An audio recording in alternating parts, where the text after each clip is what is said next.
জেলের জালে ধরা পড়ল রাসেলস ভাইপার। জানাবো কমছে বন্যার পানি, বাড়ছে রোগবালাই। জানাবো প্রধানমন্ত্রীর চীন সফর, নজর রাখছে ভারত ও যুক্তরাষ্ট্র। গঙ্গা তিস্তা নিয়ে ভারত সরকারকে প্রশ্ন করার পরামর্শ মন্ত্রীর। এবং সর্বশেষ জানাবো তামাক নিয়ন্ত্রণ আইন শক্তিশালী করার দাবি এমপিদের। শুনছিলেন সংবাদ শিরোনাম, এবারে বিস্তারিত। জেলের জালে ধরা পড়ল রাসেলস ভাইপার। মানিকগঞ্জের হরিরামপুরে এক জেলের জালে ধরা পড়েছে বিষধর রাসেলস ভাইপার সাপ। উপজেলার বয়রা ইউনিয়নের দড়িকান্দি গ্রামের আফসার মিষ্টি দুপুরের দিকে চায়না দুয়ারি জাল থেকে মাছ আহরণের সময় রাসেলস ভাইপারটি দেখতে পান। আফসার মিষ্টি বলেন, সাপটি জ্যান্ত অবস্থায় সাবধানে ধরে আন্ধারমানিক ট্রলার ঘাটে নিয়ে আসি। এটি প্রায় 3 ফুট লম্বা। পরে স্থানীয় সাংবাদিকদের কাছে সাপটি হস্তান্তর করা হয়। খবর পেয়ে সন্ধ্যায় বন বিভাগের কর্মকর্তারা এসে সাপটি উদ্ধার করে নিয়ে যান। বন্যপ্রাণী ও জীববৈচিত্র্য সংরক্ষণ কর্মকর্তা রথীন্দ্র কুমার বিশ্বাস জানান, সাপটি ঢাকায় বন অধিদপ্তরে পাঠানো হবে। এটি গবেষণার কাছে নাকি কোথাও অবমুক্ত করা হবে সে বিষয়ে ঊর্ধ্বতন কর্মকর্তারা সিদ্ধান্ত নেবেন। কমছে বন্যার পানি, বাড়ছে রোগবালাই। দেশের বন্যা কবলিত জেলাগুলোতে পানি কমতে শুরু করার সঙ্গে সঙ্গে বাড়ছে পানিবাহিত রোগে আক্রান্তের সংখ্যা। দূষিত পানি পান ও বন্যার পানিতে চলাফেরার কারণে এই ধরনের রোগে আক্রান্তদের মধ্যে ডায়রিয়া, চর্মরোগ, শ্বাসতন্ত্রের সংক্রমক ও চোখের প্রদাহের রোগীর সংখ্যাই বেশি। তবে সিলেট বিভাগের কোনো জেলায় এখনো পর্যন্ত পানিবাহিত রোগে আক্রান্তের সংখ্যা আশঙ্কাজনক নয়। আমাদের আঞ্চলিক অফিস ও প্রতিনিধিদের পাঠানো খবর। সিভিল সার্জন কার্যালয় সূত্রে জানা গেছে, গত 29শে মে সিলেটে প্রথম দফা বন্যার পর থেকে গতকাল বুধবার পর্যন্ত পানিবাহিত বিভিন্ন রোগে আক্রান্ত হয়েছে 813 জন। এর মধ্যে চর্মরোগে 95 জন, ডায়রিয়ায় 58 জন, শ্বাসতন্ত্রের সংক্রমণে 68 জন, চোখের প্রদাহে 5 জন আক্রান্ত হয়েছে। বাকিরা ভুগছে অন্যান্য পানিবাহিত রোগে। সিভিল সার্জনের কার্যালয়ের এই পরিসংখ্যান শুধু সিলেটের বিভিন্ন হাসপাতাল, স্বাস্থ্যকেন্দ্র ও ক্লিনিকে চিকিৎসা নিতে আসা রোগীদের নিয়ে। তবে প্রকৃত সংখ্যা এর চেয়ে অনেক গুণ বেশি, কারণ অনেক এলাকা বন্যা কবলিত হয় রোগীদের মধ্যে হাসপাতাল পর্যন্ত আসা সম্ভব হচ্ছে না। আবার অনেকে পানিবাহিত রোগে আক্রান্ত হলে হাসপাতাল পর্যন্ত আসে না, ঘরে চিকিৎসা নেয়। ফলে প্রকৃত চিত্র জানা কঠিন। 13 উপজেলা জুড়ে বন্যার বিপরীতে রোগীর এই সংখ্যা কম কিনা এমন প্রশ্নে deputy civil surgeon doctor Janmejay Dutta বলেন, সংখ্যা আরো বেশি হওয়ার কথা, কারণ অনেকে চিকিৎসা নিতে হাসপাতাল বা স্বাস্থ্যকেন্দ্রে আসে না। বন্যা আক্রান্তদের সেবা দিতে 139টি টিম কাজ করছে জানিয়ে তিনি বলেন, এখনো পর্যন্ত পানিবাহিত রোগে আক্রান্তের সংখ্যা আশঙ্কাজনক নয়, নিয়ন্ত্রণে আছে। বানভাসীদের স্বাস্থ্যসেবা দিতে 101টি মেডিকেল টিম গঠন করা হয়েছে বলে জেলা প্রশাসন জানায়। সিভিল সার্জন কার্যালয়ে প্রতিটি ইউনিয়ন ও পৌরসভায় 101টি টিম গঠনের কথা নিশ্চিত করেছেন। তবে এসব টিমের প্রদত্ত সেবার কোনো পরিসংখ্যান দিতে পারেনি তারা। মৌলভীবাজার বন্যা জেলায় 49টি ইউনিয়নের নলকূপ ও ভাসমান শৌচাগার তলিয়ে যায়। সিভিল সার্জন কার্যালয় সূত্রে জানা গেছে, পানিবাহিত নানা রোগে আক্রান্ত হয়েছে 1802 জন। বন্যা দুর্গত এলাকায় বানভাসীদের চিকিৎসা সেবা দিতে মৌলভীবাজার জেলায় 74টি মেডিকেল টিম করা হয়। স্বাস্থ্যকর্মীরা বানভাসীদের বাড়িতে বাড়িতে গিয়ে খোঁজ নিচ্ছেন এবং প্রয়োজনীয় ওষুধ দিয়ে সহযোগিতা করছেন। জুড়ি উপজেলায় হাকালুকি হাওড়পাড়ের বাসিন্দা রহিমা খাতুন জানান, এখনো বন্যার পানির ভেতরেই তাদের চলাচল করতে হচ্ছে। এতে তার হাতে পায়ে চর্মরোগ দেখা দিয়েছে। গ্রামের সব পরিবারেই কোনো না কোনো রোগ দেখা দিয়েছে বলে জানান তিনি। প্রধানমন্ত্রীর চীন সফর, নজর রাখছে ভারত ও যুক্তরাষ্ট্র। আগামী 8ই জুলাই প্রধানমন্ত্রী শেখ হাসিনা চীন সফরে যাচ্ছেন। সেখানে অর্থনৈতিক এবং বাণিজ্যিক বিষয়ে বড় ধরনের চুক্তি এবং সমঝোতা স্মারক স্বাক্ষরিত হওয়ার কথা রয়েছে। 9 জুলাই চীনের প্রধানমন্ত্রী লি কিয়াং এর সঙ্গে সাক্ষাৎ করবেন প্রধানমন্ত্রী শেখ হাসিনা এবং এই সফরে চীনের সঙ্গে $700 কোটি সমপরিমাণ বাণিজ্য এবং অর্থনৈতিক চুক্তি হতে পারে। এর মধ্যে বাণিজ্য সহায়তা পাওয়া যেতে পারে $500 কোটি, বাজেট সহায়তা পাওয়া যাবে $200 কোটি। গতকাল গণভবনে অনুষ্ঠিত ভারত সফরের উপর সংবাদ সম্মেলনে প্রধানমন্ত্রী শেখ হাসিনা বলেছেন যে, ভারত এবং চীনের সঙ্গে সমান্তরাল সম্পর্ক বাংলাদেশের পররাষ্ট্র মৌলনীতির অংশ। তিনি স্মরণ করিয়ে দেন যে, জাতির পিতা বঙ্গবন্ধু শেখ মুজিবুর রহমানের পররাষ্ট্রনীতির মূল বিষয় ছিল সকলের সঙ্গে বন্ধুত্ব, কারোর সাথে বৈরিতা নয়, আর তিনি সেই নীতি অনুসরণ করে চলেছেন। তিনি এটাও বলেন যে, ভারতের সঙ্গে চীনের সঙ্গে খারাপ সম্পর্ক এটি ওই দুই দেশের বিষয়, এটি বাংলাদেশের বিষয় নয়। কাজে বাংলাদেশ চীন এবং ভারতের সঙ্গে সমান্তরালভাবে স্বাভাবিক সম্পর্ক রেখে চলবে। প্রধানমন্ত্রী গতকাল সংবাদ সম্মেলনে এটিও বলেছেন যে ভারত বাংলাদেশের বিপদের বন্ধু আর চীন থেকে অনেক কিছু শেখার আছে।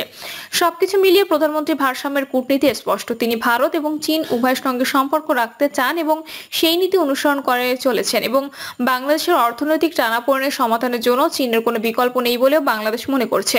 এই কারণেই চীনের সফর অত্যন্ত গুরুত্বপূর্ণ। কিন্তু প্রধানমন্ত্রী শেখ হাসিনার চীন সফরের দিকে তাকিয়ে আছে ভারত এবং মার্কিন যুক্তরাষ্ট্র।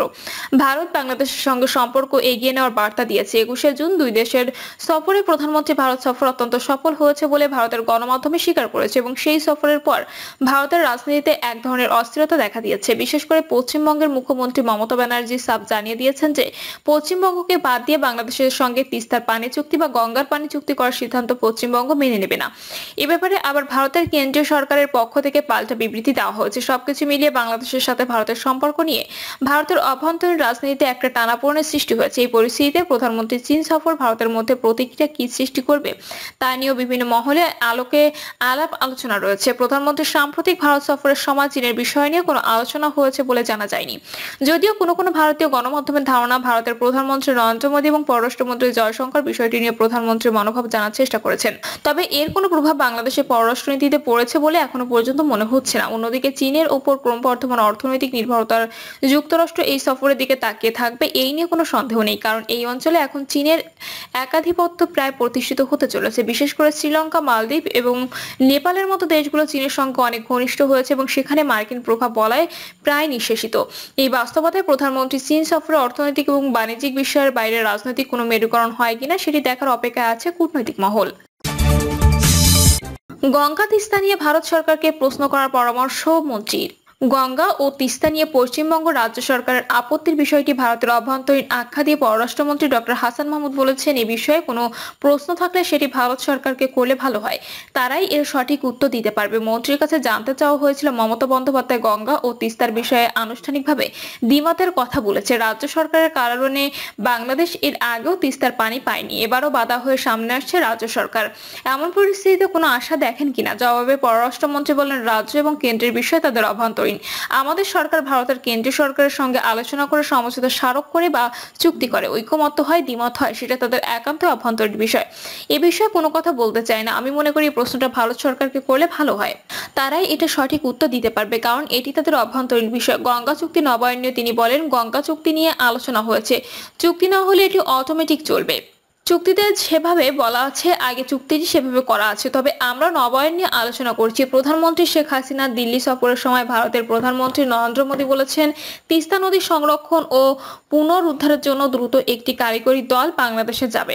তবে কবে নাগাদ কারিগরি দল আসতে পারে জানতে চাইলে পররাষ্ট্রমন্ত্রী বলেন, টেকনিক্যাল কমিটি আসতে তো একটু সময় লাগবে, মাত্র আমরা ঘুরে এলাম, টেকনিক্যাল কমিটি গঠন করতে হবে। ভারতের সঙ্গে পুনরায় বন্ধ রেল যোগাযোগ চালুর বিষয়ে যে সমালোচনা হচ্ছে তার জবাবে হাসান মাহমুদ বলেন, ভারতের সঙ্গে রেল যোগাযোগ তো আছে, ঢাকা কলকাতা, খুলনা কলকাতা রেল যোগাযোগ, তারপর উত্তরবঙ্গ শিলিগুড়ি রেল যোগাযোগ। 1965 সালের আগে অনেক বেশি রেল যোগাযোগ ছিল এবং 65 সালে যুদ্ধের পর এই রেল যোগাযোগ বন্ধ হয়ে যায়।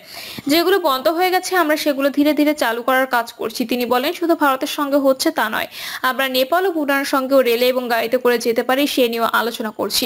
আমরা আঞ্চলিকভাবে যেন যোগাযোগ বাড়াতে পারি সে নিয়ে আলোচনা করছি। আজ ভোরে লালমনিরহাটের কালীগঞ্জ সীমান্তে ভারতীয় সীমান্তরক্ষী বাহিনীর গুলিতে নুরুল ইসলাম নামে এক বাংলাদেশি নিহত হয়েছেন। এ প্রসঙ্গে জানতে চাইলে হাসান মাহমুদ বলেন, আপনার কাছে খবরটি শুনলাম, আমাকে এটা যাচাই করতে হবে। তবে এতটুকু বলতে পারি, আমরা এবারও আলোচনা করেছি যাতে সীমান্ত শূন্য নেমে আসে। সীমান্ত হত্যা কোনোভাবেই কাম্য নয়। আশা করি আস্তে আস্তে সীমান্ত হত্যা কমে আসবে এবং এক সময় শূন্যের কোঠায় নেমে আসবে। বিএনপির মহাসচিব মির্জা ফখরুল সহ দলটির অন্য নেতারা চুক্তি আর এমইউ এর মতো কোনো পার্থক্য বোঝে না বলে অভিযোগ করেন ডক্টর হাসান। তিনি বলেন, যারা চুক্তি আর সমঝোতার বিষয়টি বোঝে না তাদের বিষয়ে কি জবাব দেব সেটি আবার মনে ঘুরপাক কাটছে। ভারতের সঙ্গে কোনো চুক্তি হয়নি, সমঝোতা হয়েছে। বিএনপি যখন ক্ষমতায় ছিল তখন তারা প্রতিবেশীদের সঙ্গে সম্পর্ক সঠিকভাবে রাখতে পারেনি। বিএনপির কারণে অকারণে সরকারের বিরোধিতা করে। যে সমঝোতা স্মারকগুলো হয়েছে সেগুলো সবগুলো বাংলাদেশের স্বার্থে হয়েছে। তামাক নিয়ন্ত্রণ আইন শক্তিশালী করার দাবি এমপিদের। দেশের তরুণ প্রজন্মকে রক্ষা এবং তামাকজনিত মৃত্যুর মিছিল ঠেকাতে তামাক নিয়ন্ত্রণ আইন সংশোধন করে শক্তিশালী করার আহ্বান জানিয়েছে Bangladesh parliamentary forum for health and well being এর সদস্যবৃন্দ। সবাই সংসদ সদস্যরা বলেন, প্রধানমন্ত্রী ধূমপান মুক্ত স্মার্ট বাংলাদেশ গড়তে হলে দেশকে অবশ্যই তামাক মুক্ত করতে হবে। বাংলাদেশে তামাক এবং তামাকজাত পণ্যের বিস্তার রয়েছে ভয়াবহভাবে। দেশে 15 বছরের উপরে ধূমপানের সংখ্যা শতকরা 39.1% এবং এর নিচে 7.5% শিশুই ধূমপায়। এই বিপুল জনগোষ্ঠীকে রক্ষায় তামাক নিয়ন্ত্রণ আইন শক্তিশালী করা জরুরি। সেক্ষেত্রে কিশোর তরুণীদের ধূমপান থেকে বিরত রাখা সম্ভব হবে। নারী ও শিশুদেরকে পরোক্ষ ধূমপানের হাত থেকে রক্ষা করা জরুরি উল্লেখ করে সংসদ সদস্যরা বলেন, দেশে প্রায় 3,84,00,000 মানুষ পরোক্ষ ধূমপানের শিকার। গর্ভবতী নারী ও শিশুরা ধূমপান না করে প্রতিনিয়ত নানাবিধ তামাকজনিত রোগে আক্রান্ত হচ্ছে। তাই জনসচেতনতা তৈরি করতে হবে। ব্যাপক জনসচেতনতার মাধ্যমে আমরা তামাক মুক্ত বাংলাদেশ গড়ার দিকে এগিয়ে যেতে পারবো। প্রিয় দর্শক, এই ছিল এখনকার সর্বশেষ সংবাদ। আপডেট সব সংবাদ পেতে চ্যানেলটি সাবস্ক্রাইব করে বেল আইকনটি ক্লিক করে রাখুন।